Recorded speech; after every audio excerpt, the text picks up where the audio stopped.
अस्सलाम वालेकुम। जी वालेकुम सलाम। जी सर, पहला दिन है मेरा आज।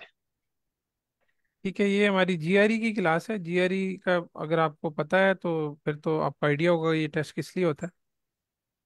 जी जी जी आ रही है। और आइलेट्स ये लैंग्वेज टेस्ट है।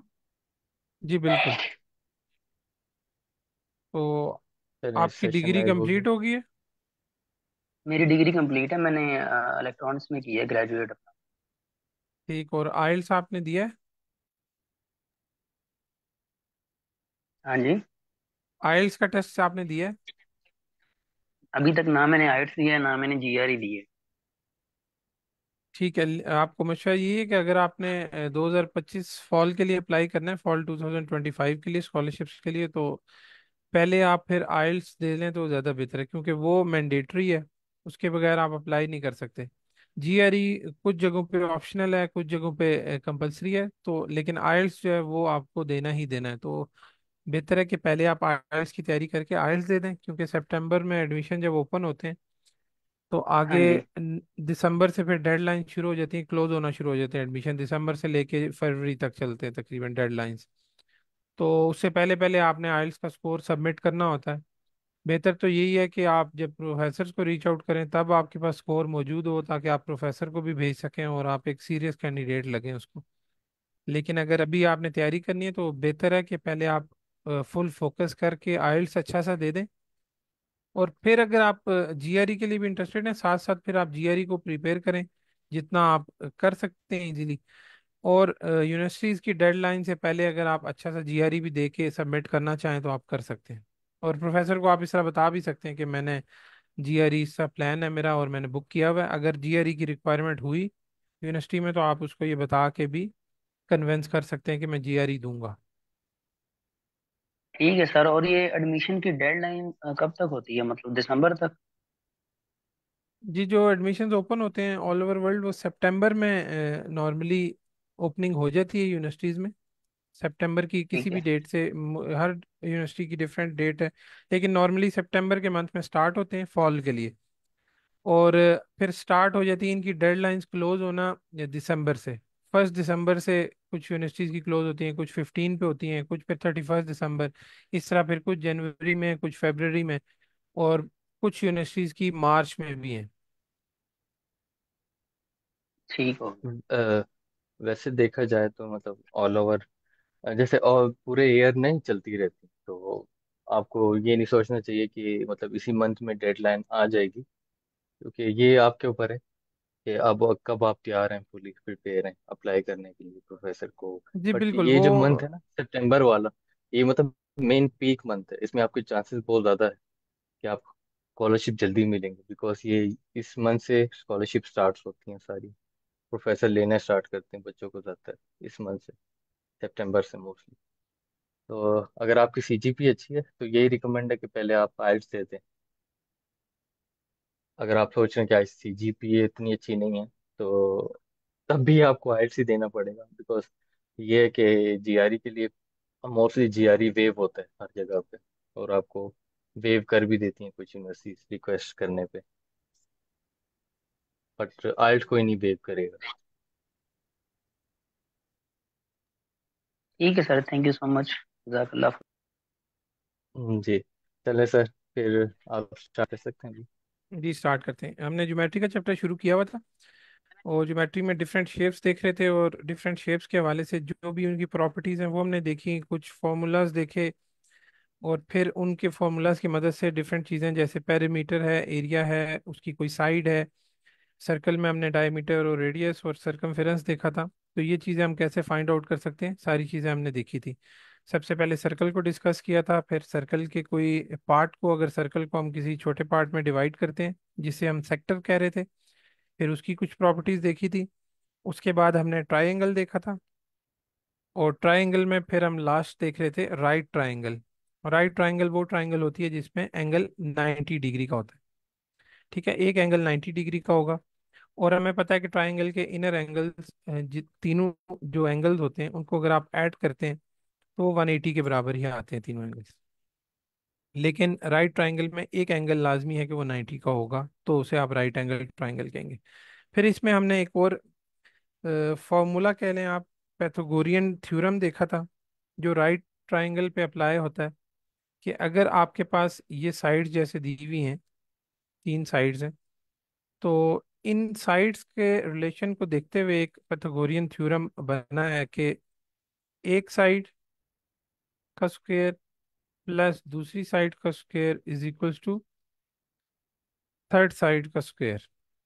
ठीक है, ये लेंथ है, मतलब एक की लेंथ का स्क्वायर दूसरी का लेंथ का स्क्वायर आप ऐड करते हैं तो वो तीसरी लेंथ के स्क्वायर के बराबर आता है। अब इसमें ये जिनका हम सम अप करते हैं, ये लाजमी है कि वो साइड्स होनी चाहिए जिससे वो 90 डिग्री का एंगल बन रहा है। अब ये सिर्फ ये ए सी साइड और ये ए बी साइड ही हो सकती हैं, ये ए स्क्वायर और बी स्क्वायर। और थर्ड साइड ऑब्वियसली ये वाली बी सी होगी, जो कि सी स्क्वायर के बराबर है। और इन साइड्स के बारे में हमने पढ़ा था कि जो 90 डिग्री का एंगल बना रही होती हैं इनको हम लेग्स कहते हैं, और जो ये थर्ड साइड होती है इसको हाइपोटेन्यूज कहते हैं। ये इसकी ज्योमेट्री में नाम है, जो कि यूज भी होते हैं क्वेश्चंस में। और इस थ्योरम के मदद से फिर अगर हमें दो साइड्स गिवन हो तो हम तीसरी साइड हम इस फॉर्मूला से या थ्योरम से निकाल सकते हैं। दूसरा तरीका, राइट ट्रायंगल में साइड निकालने के लिए हमें पैथागोरियन ट्रिपलेट्स के बारे में पढ़ा था हमने कल, कि कुछ तीन साइड्स की लेंथ्स की कॉम्बिनेशन है, जो पेट कॉम्बिनेशन हैं, ये एक दो और ये तीन के 3 4 5 ये लेंथ्स दी हुई हैं नंबर्स में, कि ये अगर हम याद कर लें और इसी कॉम्बिनेशन में कोई दो फिगर्स हमें मिल जाएं, तो तीसरी फिगर हम इस कॉम्बिनेशन की डायरेक्ट लिख के भी बता सकते हैं कि थर्ड साइड इस तरह है। जैसे अभी ये 4 है, ये 3 है और ये 5 है। अगर ये 5 हमें गिवन ना होता तो हम इस कॉम्बिनेशन को देख के बता सकते थे कि एक साइड 3 है एक 4 है, तो फिफ्थ जो थर्ड साइड है वो ऑब्वियसली ये 5 होगी, क्योंकि ये राइट ट्राइंगल है इसलिए ये इस पे अप्लाई होता है। अगर ये राइट ट्राइंगल नहीं होगी तो फिर ये ट्रिपलेट भी अप्लाई नहीं होता, और ये जो पैथागोरियन थ्योरम हमने पढ़ा था, A square plus B square is equal to C square, वो भी उस पर अप्लाई नहीं होगा। फिर हम उसको डिफरेंट तरीके से, जैसे हम पहले ट्राइंगल को देख के करते आए हैं, या हम वो परपेंडिकुलर ड्रॉ करते थे और उसके तरीके से फिर हम सॉल्व आउट करते थे, या इंटरनल एंगल्स अगर हमें गिवन हो तो उसको देख के हम ऑपोजिट साइड्स को इक्वल करते थे, तो हम साइड्स निकालते थे। तो ये दोनों चीज़ें जो हैं, पैथागोरियन थ्योरम भी और ट्रिपलेट भी, ये दोनों चीज़ें सिर्फ राइट ट्राइंगल पे अप्लाई होती हैं। और जब भी हमें कोई राइट ट्राइंगल की साइड रिक्वायर्ड होगी तो उसमें शॉर्टकट मेथड यही है कि सबसे पहले आप ट्रिपलेट में देखें। अगर तो ट्रिपलेट में वो चीज़ आपको मिलती है तो आप डायरेक्ट उसका आंसर लिख सकते हैं, यहाँ पे 5। अभी अगर फर्ज कर लें कि यहाँ पे 4 ना होता, 4 की जगह 5 होता, तो अब इस कॉम्बिनेशन में 3 और 5 है। अच्छा, एक और बात हमने ट्रिपलेट में ये देखी थी कि ये जो फर्स्ट टू हैं, फर्स्ट टू वैल्यूज तीनों ट्रिपलेट्स में, ये 3 4 5 12 और 8 15, ये हमेशा लेग्स होती हैं, एक ये और ये जो 90 डिग्री का एंगल बना रही होती है। इसमें से हम कोई हाइपोटेन्यूज कंसीडर नहीं कर सकते। जैसे भी ये एक 5 आ गया और एक ये 3 आ गया, अब ये लेग्स की वैल्यूज हैं, एक 5 और एक 3।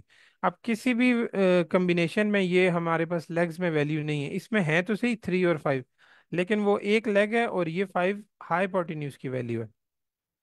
तो हम यहाँ पे अब 4 नहीं लिख सकते। ठीक है, कॉम्बिनेशन तो वही बन रहा है 3 4 5, लेकिन ये 5 जो है ये हाइपोटेन्यूज है बेसिकली। तो ये भी आपने देखना है कि इसकी जो सीक्वेंस है वो सीक्वेंस खराब नहीं करना। फर्स्ट टू जो है वो इसकी लेग्स होंगी हमेशा, जो 90 डिग्री का एंगल बना रही होंगी, और ये जो थर्ड है 5 13 और 17, ये हाइपोटेन्यूज होगा।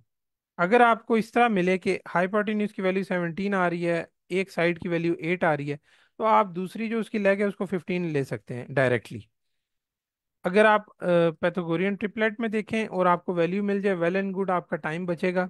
अगर वैल्यू नहीं मिलती तो फिर दूसरा तरीका जो पैथागोरियन थ्योरम वाला है, A square plus B square is equal to C square, आप उससे सॉल्व आउट कर सकते हैं। अगर आपको ट्रिपलेट में वैल्यू मिल भी रही है तब भी अगर आप उसको चेक करने के लिए उस थ्योरम से भी करेंगे तो आंसर आपके पास वही आएगा जो ट्रिपलेट में दिया हुआ है। जैसे ये है एग्जाम्पल, ये वाली एग्जाम्पल देखें। अब एक हमारे पास कॉम्बिनेशन था 5 12 और 13, 5 और 12 लेग्स थी और 13 उसका हाइपोटेन्यूज था। तो ये साइड अगर हमने निकालनी है तो अब ट्रिपलेट से तो हम डायरेक्ट बता सकते हैं कि ये 12 है।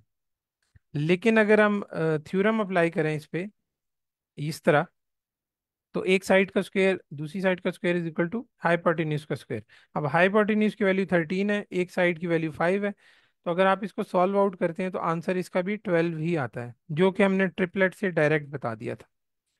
तो राइट ट्राइंगल में साइड बताने के लिए दो मेथड हैं, एक थ्योरम और एक ट्रिपलेट। ट्रिपलेट आपके लिए शॉर्टकट है, और थ्योरम से फिर आप थोड़ा सा कैलकुलेशन करके तो वो उसको सॉल्व आउट करते हैं। ये उसी को समराइज किया हुआ है कि if you know two sides of a right triangle, तो आप उसको पहले ट्रिपलेट में देख सकते हैं, और साथ ही पाइथागोरस थ्योरम भी अप्लाई कर सकते हैं, दोनों तरीके हैं। ये चेक योर स्किल्स के क्वेश्चन हैं। और इसमें देखें अभी हमें ये बात हमने की थी कि ये जो एक डब्बा बना हुआ है, ये जो इंटरनल एंगल का एक डब्बा बना होता है इस तरह स्क्वायर, ये हमें बता रहा होता है कि ये 90 डिग्री का एंगल है। अगर ये डब्बा हमें नहीं दिया होगा, बेशक शेप इसी में इसी तरह बनी हुई हो, तो हम उसे राइट ट्राइंगल कंसीडर नहीं कर सकते अपने पास से कंप्यूटर में, उसमें टेस्ट में, क्योंकि ये किसी ग्राफ पे प्रॉपर कैलकुलेशन के साथ फिगर्स नहीं बनी होती। तो हम इसे अपने तौर पे कभी भी राइट ट्राइंगल कंसीडर करके इसको पाइथागोरस थ्योरम अप्लाई नहीं करेंगे, जब तक कि वो हमें इस तरह एक डब्बा बना के ये ना बताएं कि ये 90 डिग्री का एंगल है। ठीक है, ये मिस्टेक कई दफ़ा हम करते हैं क्वेश्चंस में, तो इसको आपने गौर से देखना है कि जब तक हमें वो क्वेश्चन में खुद नहीं बताएगा, या तो लिखा हुआ ना हो, लिखा हुआ हो तब, या इस तरह ये एक डब्बा बना हो तब, तो तब हम उसको 90 डिग्री का एंगल लेके राइट ट्राइंगल कह सकते हैं। अदरवाइज हम उसको आर्म ट्राइंगल समझ के सॉल्व करेंगे। अच्छा, ट्राइंगल में इतनी प्रॉपर्टीज थी, उसके बाद है क्वाड्रिलेटरल। क्वाड्रिलेटरल एक ऐसी शेप होती है जिसकी चार साइड्स होती हैं। ठीक है, वो किसी भी तरीके से बनी हुई हो। फर्ज कर लें एक ये शेप है, ये एक ये शेप है, ठीक है, एक ये शेप है। ये तमाम जिसकी भी चार साइड्स होंगी उसको क्वाड्रिलेटरल कहते हैं।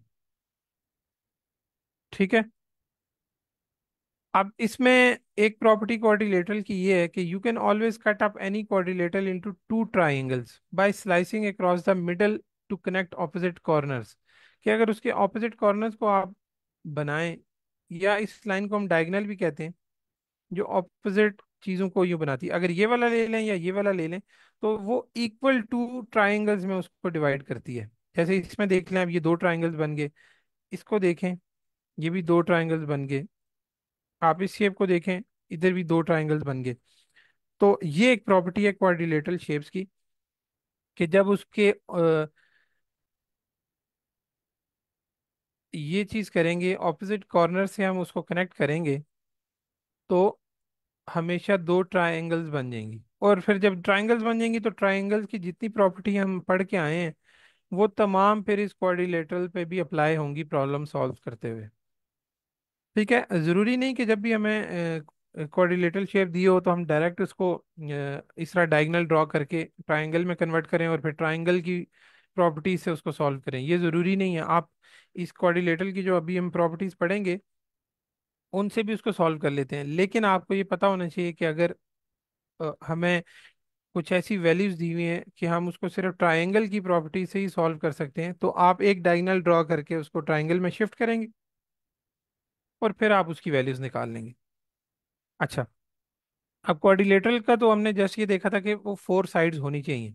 अब फोर साइड्स के लिए हम डिफरेंट कम्बिनेशन देखते हैं फोर साइड्स का, कि वो फिर डिफरेंट शेप्स कैसे बनाती हैं। सारी क्वाड्रिलेटरल की ही टाइप्स होंगी। अगर कोई इस तरह की शेप बनी हो, ये इस शेप की प्रॉपर्टी ये है कि ये फोर साइडेड शेप तो है, लेकिन इसमें यहाँ से पढ़ें अगर आप, opposite sides are parallel and equal. ठीक है, ये और ये ऑपोजिट साइड्स हैं, ये और ये ऑपोजिट साइड्स हैं, ये दोनों इक्वल भी हैं और पैरेलल भी हैं। अगर ऐसी शेप होगी, ऐसी क्वाड्रिलेटरल जिसके opposite sides are parallel and equal हों, उसको आप पैरेललोग्राम कहते हैं।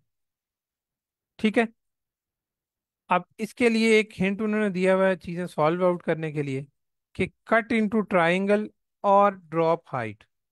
कि एक तो क्वाड्रिलेटरल की प्रॉपर्टी जो हमने देखी थी कि इसके अगर ऑपोजिट कॉर्नर्स को हम मिलाएं तो ये ट्राइंगल में डिवाइड हो जाएगा, दो ट्राइंगल में, एक ये है और दूसरी ट्राइंगल ये है। और ये इक्वल ट्राइंगल्स होती हैं। या तो आप इस तरह इसको डिवाइड करके भी सॉल्व आउट कर सकते हैं, या दूसरी चीज़ हमने पढ़ी थी ये ड्रॉप हाइट वाली, कि आप किसी भी कॉर्नर से एक इस तरह हाइट ड्रॉप करते थे, परपेंडिकुलर जो बनाता था, तो उससे हमें जब वो 90 डिग्री का एंगल बनता था दूसरी साइड से, तो हम उसको हाइट और बेस लेके भी सॉल्व आउट करते होते थे। वो भी हम आगे देखते हैं इसका फॉर्मूला।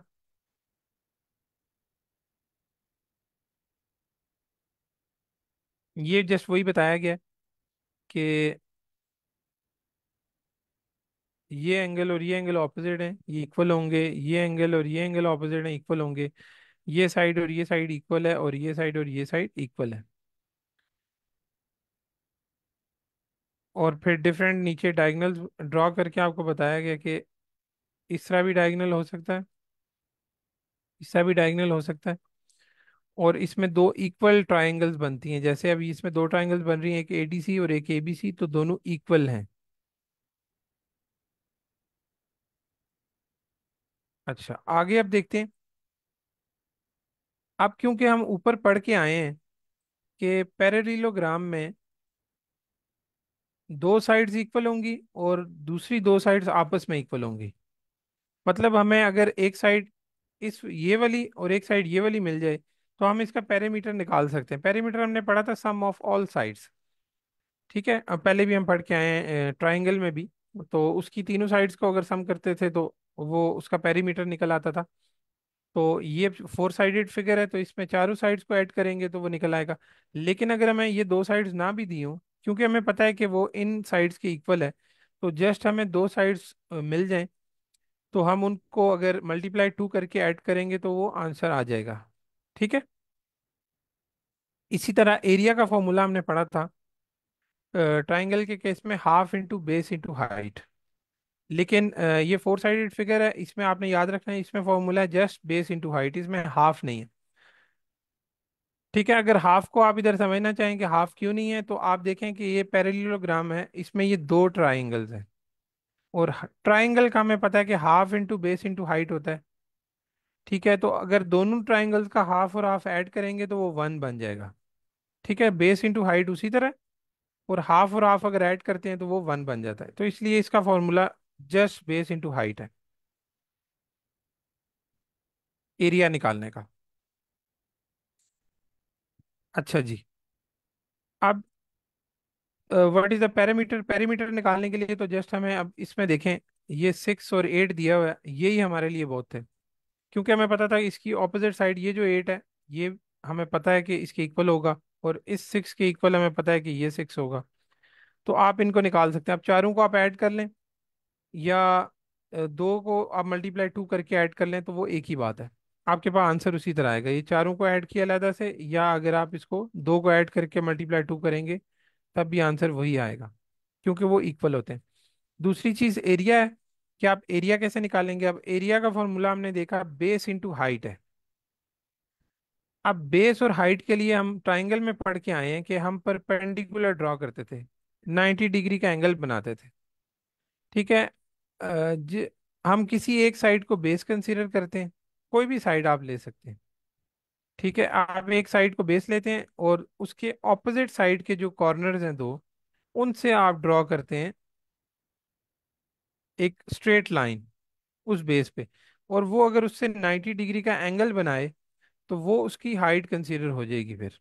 ठीक है, आप इसको फिर एच कह सकते हैं, और नीचे वाली को जिसको आपने बेस कंसीडर किया उसको आप बेस ले सकते हैं। जैसे यहाँ पे इन्होंने ये ड्रॉ किया ये वाला, और इन्होंने ऑलरेडी हमें वो हाइट दी हुई है 4। तो हम इस नीचे वाली को जिसके साथ वो 90 डिग्री का एंगल यहाँ पे ये बना रही है, ये हमें शो भी किया हुआ है 90 डिग्री, तो हम इस 8 को फिर बेस ले लेंगे, तो बेस इंटू हाइट करेंगे तो वो 32 आ जाएगा। 8 इंटू 4 32, ये हाइट आ गई। तो इस तरह आप इन शेप्स में हाइट निकाल सकते हैं। ये उसी चीज को समराइज किया हुआ है।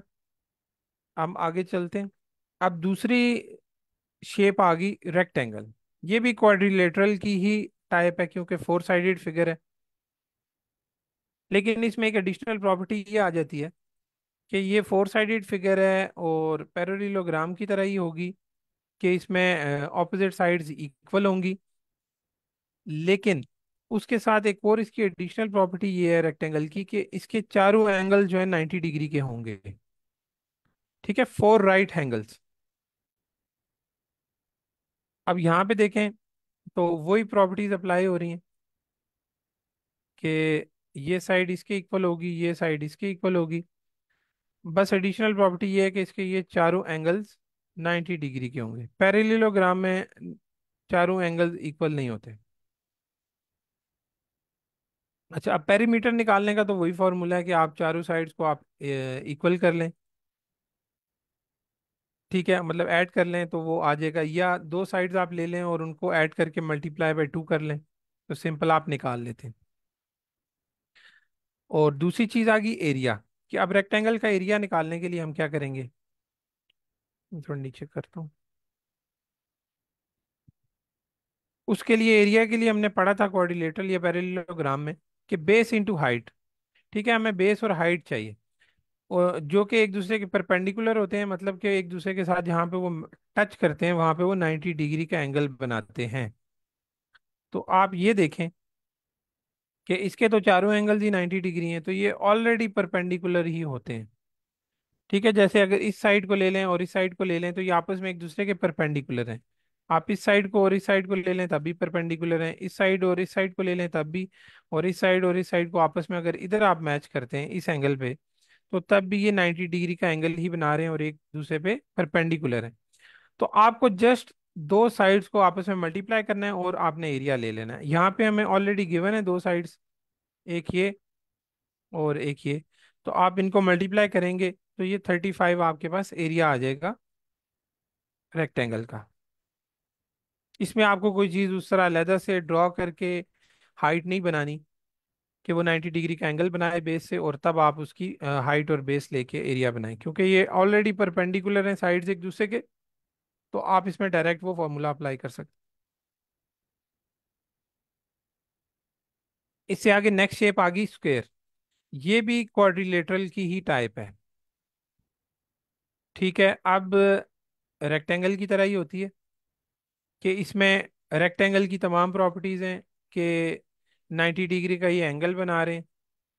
सिर्फ इसमें एक एडिशनल इसकी जो प्रॉपर्टी है यूनिक, वो ये है कि इसके एंगल्स भी 90 और आपस में सेम होते हैं, और इसकी चारों साइड्स भी आपस में इक्वल होती हैं। रेक्टेंगल में तो दो दो साइड्स इक्वल थी, लेकिन इसमें एक एडिशनल प्रॉपर्टी ये है इसकी स्क्वायर की, कि इसकी चारों साइड्स इक्वल हैं। अब इसमें जस्ट हमें एक साइड अगर दी हो, तो हमें पता है कि चारों साइड्स ही इक्वल हैं, तो वो चारों यहाँ थ्री हो जाएंगी इस केस में। तो इसका पेरीमीटर निकालने के लिए वही सम ऑफ ऑल साइड्स है, या जस्ट एक साइड है तो उसको मल्टीप्लाई बाय फोर आप करें, तब भी आपके पास आंसर वही पेरीमीटर आएगा जो कि आप सम करके निकालते हैं। जैसे ये सम ऑफ ऑल साइड्स है, या आप इसकी एक साइड को मल्टीप्लाई बाय फोर करेंगे स्क्वायर के केस में, तो आपके पास पेरीमीटर आ जाएगा। ठीक है, दूसरा जो एरिया का फॉर्मूला है वो भी रेक्टेंगल की तरह सेम अप्लाई होगा इस पे, कि आप इसकी एक साइड को दूसरी साइड के साथ देखें कि वो परपेंडिकुलर है, तो बेस इंटू हाइट है। रेक्टेंगल और स्क्वायर के केस में इन्होंने ये कहा है कि आप इसमें लेंथ और विड्थ भी ले सकते हैं नाम। ठीक है, हाइट और उसको, हाइट और बेस को आप किसी एक साइड को लेंथ कंसीडर कर लें, एक को विड्थ कंसीडर कर लें, तो आप इस तरह भी एरिया का फॉर्मूला लिख सकते हैं, area into length into width. लेकिन समझने के लिए वो आपके पास कॉन्सेप्ट मौजूद है, आपको पता है कि जो 90 डिग्री का एंगल बना रही हैं दो साइड्स, उनको अगर आप आपस में मल्टीप्लाई करेंगे उनकी लेंथ्स को, तो आपके पास एरिया आ जाएगा।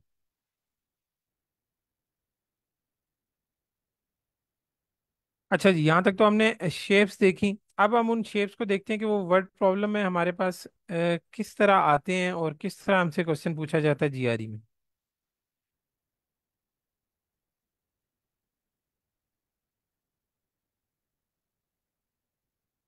अब ये एक चीज पढ़े, Rectangles ABCD and EFGH shown below have equal angles, equal areas. The length of side AB is 5. What is the length of diagonal AC? अभी हमें दो रेक्टेंगल दिए हुए हैं और हमें बताया गया है कि उनके एरिया इक्वल हैं, दोनों के एरिया सेम है, और उसके साथ हमें length of side A B, एक रेक्टेंगल की ये एक साइड दी हुई है ए बी 5, और हमसे पूछा गया what is the length of diagonal A C. अब ये जो डायगोनल ड्रॉ हुआ हुआ है, ये हमसे उन्होंने पूछा है कि ये आप बताएं कि इसकी लेंथ क्या होगी। तो अब वर्ड प्रॉब्लम में जब ज्योमेट्री का क्वेश्चन आएगा तो हम उसी तरह इसको सॉल्व आउट करेंगे। सबसे पहले तो हम देखते हैं कि हमसे डिमांड क्या की गई है। अभी हमसे ये डिमांड की गई है, क्वेश्चन मार्क लगा सकते हैं आप, या length of A C is equal to question mark कर सकते हैं, आपको पता है। उसके बाद जो इन्फॉर्मेशन गिवन है वो आप देखेंगे। आपके पास ये एक इन्फॉर्मेशन गिवन है कि इन दो रेक्टेंगल्स का एरिया आपस में इक्वल है।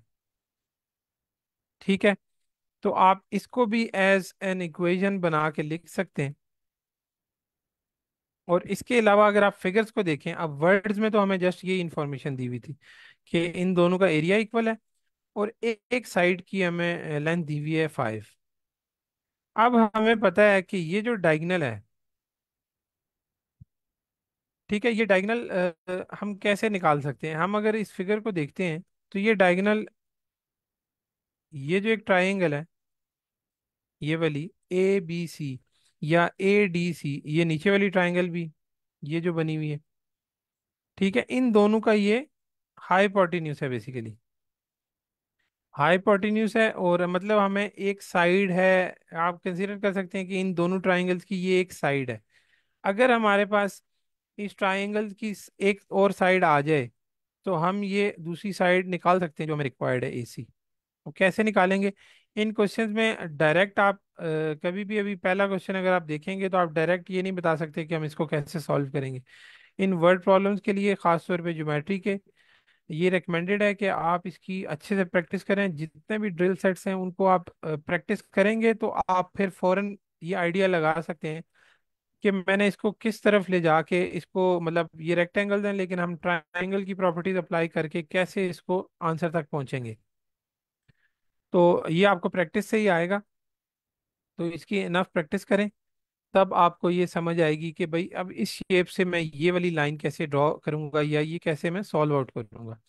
अब हमने पहली बात की थी कि जो चीज़ आपने फाइंड आउट करनी है उसको क्वेश्चन मार्क कर लिया, आपको पता चल गया कि मैंने बेसिकली ये निकालना है।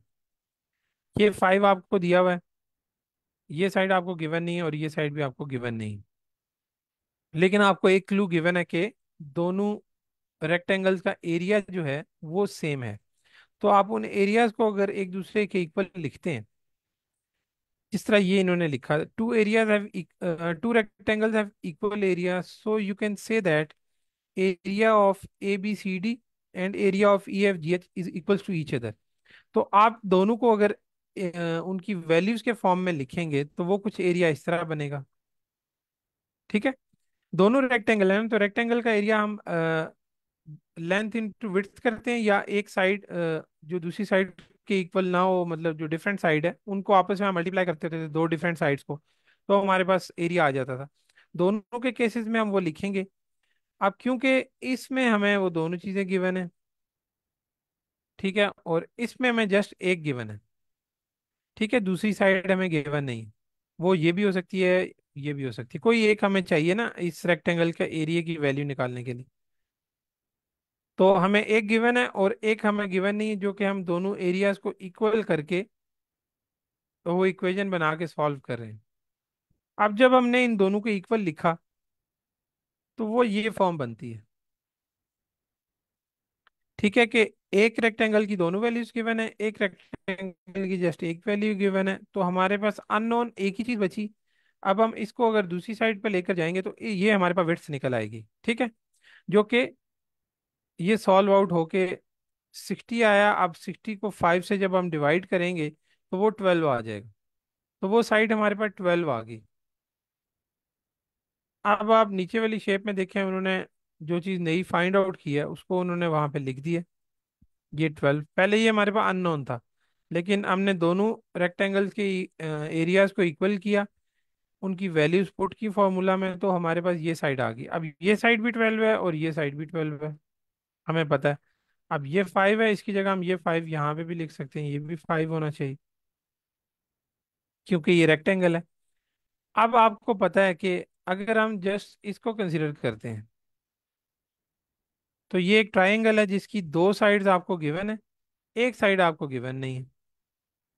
ठीक है, और क्योंकि ये रेक्टेंगल है, तो हमें ये भी पता है कि इसके ये जो एंगल्स हैं चारों, ये चारों 90 डिग्री के एंगल्स हैं। ठीक है, और जब 90 डिग्री का एंगल होगा एक, और इसी अगर हम ट्राइंगल को कंसीडर करेंगे तो ये राइट ट्राइंगल बन गई। मतलब ऐसी राइट ट्राइंगल जिसकी दो साइड्स हमें गिवन है और थर्ड साइड हमने फाइंड आउट करनी है, और थर्ड साइड उसकी यहाँ पे हमें पता है क्योंकि वो 90 डिग्री से टच नहीं कर रही, तो ये हाइपोटेन्यूज है और ये दो लेग्स हैं। तो राइट ट्राइंगल की एक साइड फाइंड आउट करने के लिए हमारे पास दो तरीके थे, या तो पैथागोरियन थ्योरम लगा लें या फिर ट्रिपलेट में देखें कि इस कॉम्बिनेशन में हमें वैल्यू मिल रही है या नहीं मिल रही। तो हमारे पास एक ट्रिपलेट था 5, 12 और 13। ठीक है, तो एक ये 5 है लेग, एक है 12, और थर्ड साइड फिर ऑब्वियसली होनी चाहिए 13। तो आप डायरेक्ट भी लिख सकते हैं आप ट्रिपलेट को देखते हुए। लेकिन अगर आप पैथागोरियन थ्योरम लगाना चाहते हैं तो इसका स्क्वायर प्लस इसका स्क्वायर इज इक्वल्स टू इस वाली वैल्यू का स्क्वायर होना चाहिए जो पैथागोरियन थ्योरम कहता है। उससे भी सॉल्व करेंगे तो आपके पास आंसर 13 ही आएगा। तो जो रिक्वायर्ड वैल्यू थी ए सी की लेंथ, वो हमने 13 फाइंड आउट कर ली। अभी नीचे आपको कैलकुलेशन दिखा देते हैं इसकी।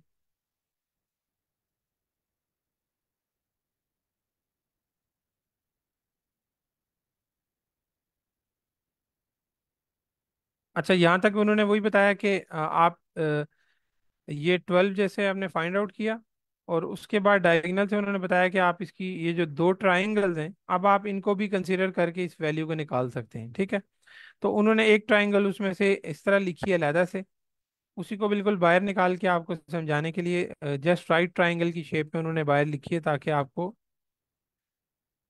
आसानी से अंडरस्टैंड हो सके कि ये राइट ट्राइंगल है और इसमें कौन कौन सी वैल्यूज गिवन है। जैसे भी ये इन्होंने उसी चीज को यहाँ पे लिखा। तो ये उन्होंने पैथागोरियन थ्योरम अप्लाई किया इस राइट ट्राइंगल को देखते हुए, जो कि हमने पहले ही बता दिया था कि ट्रिपलेट को भी अगर आप देखें तो ये 13 हमें मिल सकता है। और शॉर्टकट मेथड जैसे, क्योंकि ट्रिपलेट है,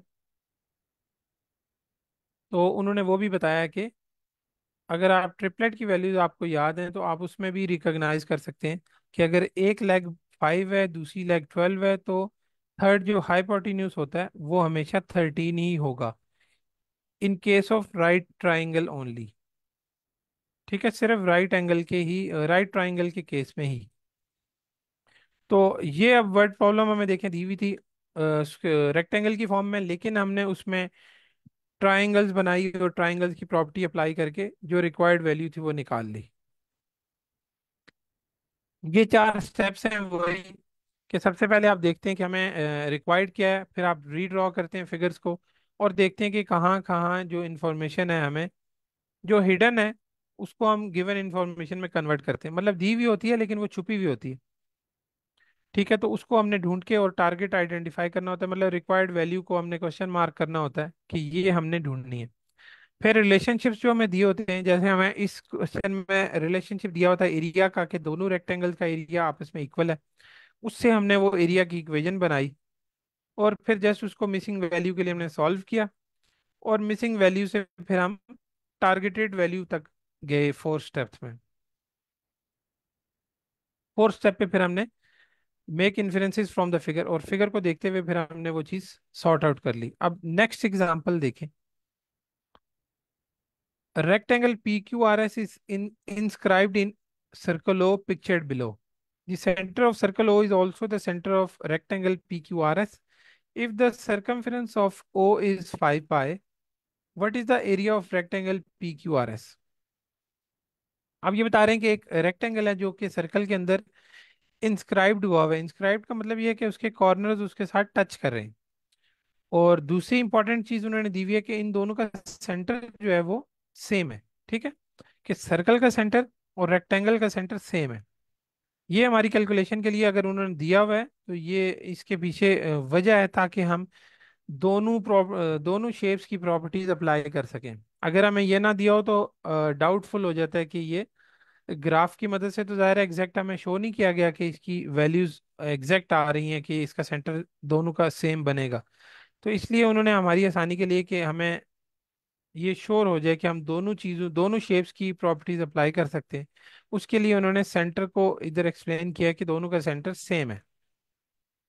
अच्छा, if the circumference of circle O is 5 pi, what is the area of rectangle P Q R S. अब रेक्टेंगल का एरिया हमसे पूछा है, और रेक्टेंगल के एरिया के लिए हमारे पास दो चीजें हमें चाहिए होती हैं। Area of rectangle find out करने के लिए हमारे पास दो चीजें होनी चाहिए, मतलब उसकी दो साइड्स होनी चाहिए ना, जिसे लेंथ और विड्थ भी कहते हैं। जैसे एक ही हमें 4 दिया हुआ है, अब हमें या ये साइड मिल जाए या ये वाली साइड मिल जाए तो हम इसका एरिया निकाल सकते हैं डायरेक्ट इस 4 से इस साइड को मल्टीप्लाई करके, कोई भी अगर इनमें से गिवन हो।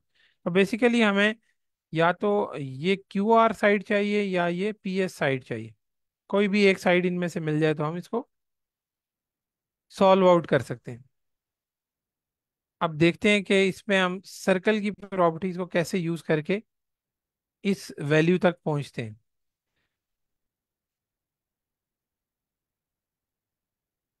अच्छा, अब इसमें जो गिवन इंफॉर्मेशन थी उसमें एक चीज आप ये देखें कि हमें सरकमफेरेंस दिया हुआ है सर्कल का, जो कि है 5 पाई। ठीक है, सरकमफेरेंस और रेडियस के बारे में या डायमीटर के साथ उसका जो एक रिलेशन है वो भी हमें पता है कि सरकमफेरेंस का फॉर्मूला क्या था, 2 पाई आर। ठीक है, अगर इस सरकमफेरेंस की जगह हम 5 पाई लिख दें जो इसकी वैल्यू गिवन है, और दूसरी तरफ हम ये 2 पाई आर ही रहने दें, तो हमारे पास आर की वैल्यू निकल आती है ना। ये पाए और ये पाए कैंसिल हो जाएंगे जब अगर इसको हम दूसरी तरफ डिवाइड कर लें, और इस 2 को भी अगर हम दूसरी तरफ डिवाइड कर लें तो 5/2 आ जाता है। तो आर की वैल्यू हमारे पास आ जाती है 5/2।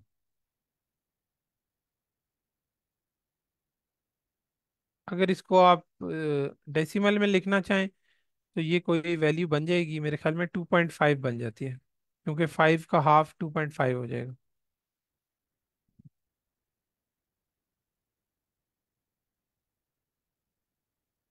ठीक है, एक वैल्यू तो हमने 2.5 निकाल ली, और 2.5 को अगर हम मल्टीप्लाई 2 करते हैं, क्योंकि हमें पता है कि रेडियस का डबल डायमीटर होता है। अगर आप ये सेंटर कंसीडर करते हैं दोनों का, और आपको पता है कि आप डायमीटर क्या है, 5 है, तो ये स्ट्रेट लाइन जो है ये हमें पता है 5 है। अब ये किसी भी तरफ से हो सकती है, किसी भी सर्कल के ऊपर पॉइंट से स्ट्रेट लाइन हो सकती है सेंटर में से गुजरते हुए। ठीक है, तो ये यहाँ से भी आ सकती है।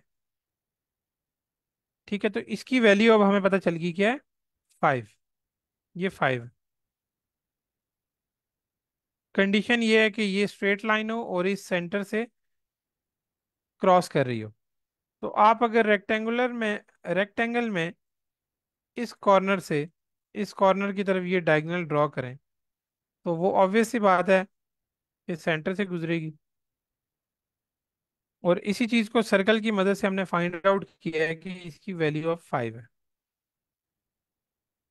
ठीक हो गया। अब हमें जो रिक्वायर्ड था एरिया ऑफ रेक्टेंगल, उसके लिए हमें जस्ट ये साइड चाहिए या ये साइड चाहिए। अब आपने देखा कि ये एक तो हमें डायगोनल भी मिल गया, या अगर हम इस डायगोनल को देखें और इस रेक्टेंगल को दो ट्राइंगल्स कंसीडर कर लें डिवाइड करके, तो आप उसकी मदद से भी देख सकते हैं कि हमारे पास एक साइड ये आ गई और एक साइड ये आ गई।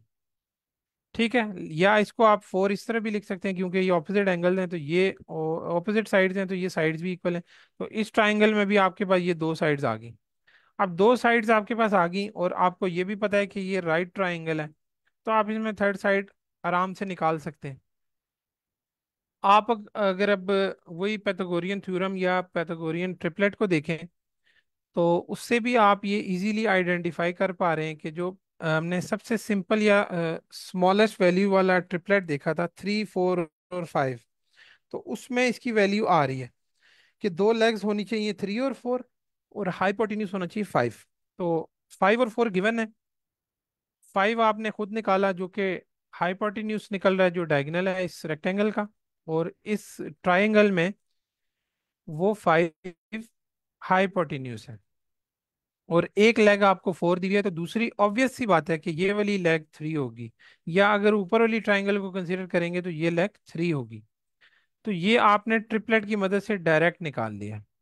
अदरवाइज आप पैथागोरियन थ्योरम अप्लाई करें, इस 5 का स्क्वायर देखें, इस 3 वाली वैल्यू के और 4 वाली वैल्यू के इक्वल होना चाहिए। तो 3 की जगह आप कुछ भी लिख सकते हैं, क्यू आर लिख सकते हैं, क्यू आर का स्क्वायर, और फिर उसकी साइड चेंज करके आप क्यू आर की वैल्यू पैथागोरियन थ्योरम वाली स्टेटमेंट से निकाल सकते हैं, तो वो 3 ही आएगी। जब आपके पास दो वैल्यूज आ गई, दो साइड्स आ गई रेक्टेंगल की, एक साइड ये आ गई, एक साइड ये आ गई, तो आप जस्ट इनको मल्टीप्लाई करेंगे तो आपके पास एरिया ऑफ रेक्टेंगल आ गया, जो कि इस क्वेश्चन में पूछा गया था। तो देखने में ये फिगर मुश्किल थी कि जस्ट हमें एक वैल्यू ये दी हुई है, लेकिन हमने बड़ी आसानी से रेक्टेंगल का एरिया फाइंड आउट कर लिया। अब नीचे उसके स्टेप्स भी देख लें जो इन्होंने डिटेल में लिखे हुए हैं। ये कि सबसे पहले डायमीटर हमने फाइंड आउट किया जिसकी वैल्यू 5 आई, और फिर इस डायमीटर को डिफरेंट एंगल से हमने ड्रॉ किया और देखा कि ये तो रेक्टेंगल का डायगोनल भी बन सकता है ऐसे, इस शेप में। तो इधर इन्होंने 5 लिख दिया, और इससे फिर हमने ये दो ट्राइंगल्स को कंसीडर किया, और हमने ये थर्ड साइड निकाली, और फिर इन दो साइड्स को आपस में मल्टीप्लाई करके एरिया निकाल लिया, जो कि रिक्वायर्ड वैल्यू थी क्वेश्चन में। ये उसी चीज़ की कैलकुलेशन हुई भी है, और यहाँ पे पाइथागोरस थ्योरम अप्लाई किया हुआ है, और यहाँ पे वो कह रहे हैं कि ट्रिपलेट की मदद से भी आप ये आंसर निकाल सकते थे। ठीक है, थर्ड साइड को, और फिर इन दोनों साइड को मल्टीप्लाई करके 12 आपके पास आंसर आ गया। तो ये डिफरेंट वेज थे कि एक फिगर के अंदर दूसरी फिगर हो तो हम किस तरह दोनों फिगर्स की प्रॉपर्टीज को यूज करते हुए अपने रिक्वायर्ड आंसर की तरफ जा सकते हैं। इसके बाद नेक्स्ट टॉपिक है कोऑर्डिनेट प्लान। ठीक है, आप कोऑर्डिनेट प्लान को समझने के लिए हम सबसे पहले देखते हैं कि नंबर लाइन क्या होता है। नंबर लाइन हमने चैप्टर 1 में पढ़ी थी कि किसी भी सिंगल नंबर को, ठीक है, कोई एक नंबर हो, तो उसको देखने के लिए कि उसकी पोजीशन क्या है, हम नंबर लाइन को यूज करते थे। नंबर लाइन से हमें पता चलता था कि वो उसकी पोजीशन क्या है या उसकी वर्थ वर्थ क्या है। आप ये नंबर लाइन देख रहे हैं, सेंटर इसका 0 होता है, जिसको आप ओरिजिन भी कह सकते हैं, 0 भी कह सकते हैं। इसके राइट साइड पे पॉजिटिव वैल्यूज, लेफ्ट साइड पे नेगेटिव वैल्यूज। ठीक है, किसी भी सिंगल नंबर की अगर वैल्यू देखनी हो तो आप देखते हैं कि वो 0 से कितना दूर है, या 0 से उसकी वैल्यू की साइड पे। अगर पॉजिटिव होगा तो वो राइट साइड पे होगा, नेगेटिव होगा तो लेफ्ट साइड पे, लेकिन वो इस नंबर लाइन के ऊपर ही एग्जिस्ट करेगा। ठीक है, अगर वो सिंगल नंबर है। अब ये 2 है तो ये +2 ये आ रहा है, ये सर्कल इन्होंने फिल आउट किया, मतलब कि एग्जैक्ट यही वैल्यू है। जैसे हम इनइक्वालिटी की केस में रेंज देखते थे, और रेंज में अगर एंडिंग या स्टार्टिंग पॉइंट इंक्लूड ना हो तो ये सर्कल हम खाली रखते थे, जस्ट यूं रेंज को शो करते थे। अगर वो एंडिंग पॉइंट के साथ रेंज में अगर इनइक्वालिटी के साथ इक्वल साइन भी आ जाए कि लेस देन एंड इक्वल या ग्रेटर देन इक्वल, तो हम फिर इसको फिल आउट कर लेते थे कि ये पॉइंट इसमें इंक्लूड है। जैसे यहाँ पे एग्जैक्ट ये पॉइंट बताया गया। ठीक है, अब नेगेटिव के केस में देखें, -1.5 अगर आपने देखना है तो नंबर लाइन पे आप वो 0 से लेफ्ट साइड की तरफ मूव करेंगे, -1, और -2 के बिल्कुल एग्जैक्ट सेंटर में -1.5 उन्होंने बताया। तो नंबर लाइन हम यूज करते हैं, जस्ट उसको किसी भी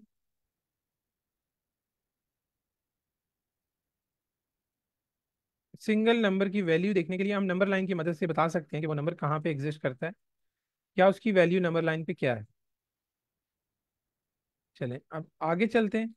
अब रेंज की बात मैंने पहले बता दिया आपको कि अगर रेंज दी होगी तो जस्ट वो एक नंबर नहीं होगा, बल्कि वो इस तरह एरो से हम डिफाइन करते हैं।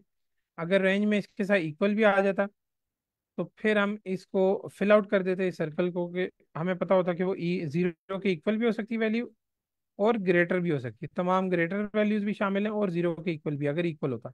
अगर ना होता तो जस्ट इन्होंने जैसे ड्रॉ किया है, ये सर्कल ब्लैंक रखा है, इसका मतलब है कि इसमें जीरो इंक्लूड नहीं है, जीरो से तमाम बड़ी वैल्यूज हैं। ठीक है, इसको दूसरे लफ्जों में आप इस तरह भी लिख सकते हैं, greater than and equals to one. अब ग्रेटर देन जीरो या greater than equals to one, ये एक ही चीज बता रही है। ठीक है, अब इसको ड्रॉ करने के लिए आप वन से स्टार्ट करेंगे। मैं वैल्यूज की फॉर्म में बता रहा हूँ कि इनकी वैल्यूज एक ही है। अब यहाँ पे जो आप सर्कल लगाएंगे, ये इसको आप फिल आउट कर देते हैं। फिल आउट का मतलब ये है कि वन इसमें शामिल है। अब इसमें जीरो शामिल नहीं है, इसमें वन शामिल है, तो दोनों का मतलब एक ही है कि वैल्यूज उसमें वन से ही बड़ी, वन या वन से बड़ी वैल्यूज कंसिडर कर रहे हैं आप। तो ये जस्ट समझाने के लिए आपको था कि इसको आप इस तरह भी लिख सकते हैं समझने के लिए। अब नेगेटिव के केस में वो लेफ्ट साइड पे मूव करेगा। एक्सप्लेन करने या रिप्रेजेंट करने का तरीका एक ही है। अब अगर आपको किसी प्लान पे कोई एक पॉइंट दे दिया जाए या डॉट दे दिया जाए, जैसे ये डॉट्स लगे हुए हैं, एक मिनट, जैसे ये डॉट्स दिए हुए हैं और इनकी वैल्यूज आपसे पूछी जाए, तो इनकी वैल्यूज आप इस तरह एग्जैक्ट एकदम तो नहीं बता सकते। तो इसके लिए फिर आप क्या करेंगे, आप स्ट्रेट लाइन ड्रॉ करेंगे। ठीक है, नंबर लाइन ड्रॉ करेंगे और उसकी मदद से फिर आप देखेंगे कि ये वैल्यूज नंबर लाइन से कितनी दूर है या किस तरह आप इनको नंबर लाइन से रिलेट कर सकते हैं।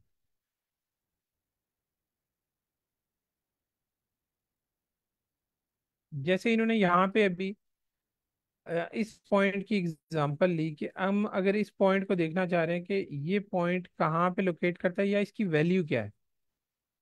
ठीक है, तो इसको देखने के लिए उन्होंने नंबर लाइन ड्रॉ की इस फिगर में,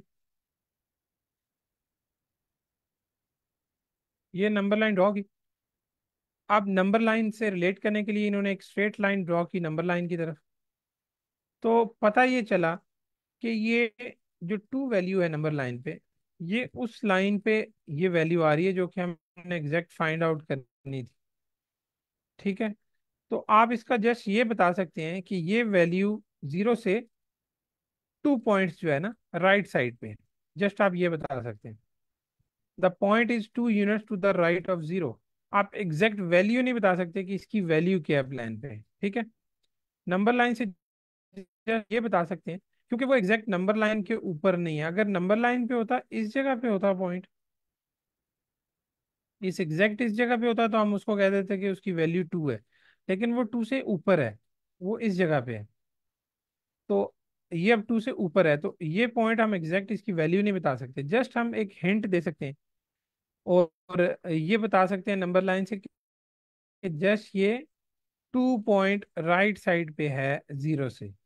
ठीक है, क्योंकि वो स्ट्रेट लाइन पे आ रहा है जो कि हमने ड्रॉ की, तो वो नंबर लाइन पे टू को हिट कर रही है, तो इसलिए हम कह रहे हैं कि वो भी टू पॉइंट राइट ही होगा नंबर लाइन से। अब ये नंबर लाइन हमने एग्जैक्ट प्लान के सेंटर में ड्रॉ की है, तब हम ये करना चाह रहे हैं। अब ये नहीं कि पॉइंट हमने अगर ये निकालना है तो हम नंबर लाइन यहाँ ड्रॉ कर लें। तो ये अब हमारे प्लान के सेंटर में नहीं, ये फासला और ये फासला बिल्कुल इक्वल होंगे, तब आप एग्जैक्ट उसका आंसर दे पाएंगे। ओके, इससे आगे चलते हैं। अब ये इन्होंने बात की